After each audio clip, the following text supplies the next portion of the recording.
একদিন লোকমান হাকিম তার পুত্রসহ একটি গাধার পিঠে চড়ে কোথাও যাচ্ছিলেন। পথিমধ্যে কিছু লোক বলতে লাগলো, দেখো লোকটা কত নিষ্ঠুর, একটি গাধার পিঠে দুটো লোক বসে গাধাটাকে কষ্ট দিচ্ছে।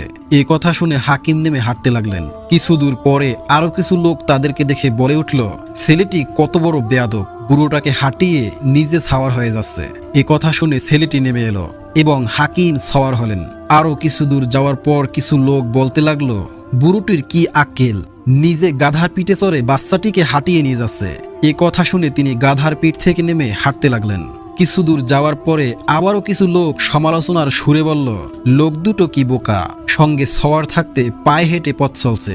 তখন হাকিম তার ছেলেকে বললেন, দেখলে বাবা, তুমি চাপলেও দোষ, আমি চাপলেও দোষ, দুজনে চাপলেও দোষ, কেউ না চাপলেও দোষ। সুতরাং দুনিয়ার কাজে তুমি কারো সমালোচনায় কর্ণপাত করো না, কারণ লোকের সমালোচনা থেকে বাঁচা খুবই কঠিন।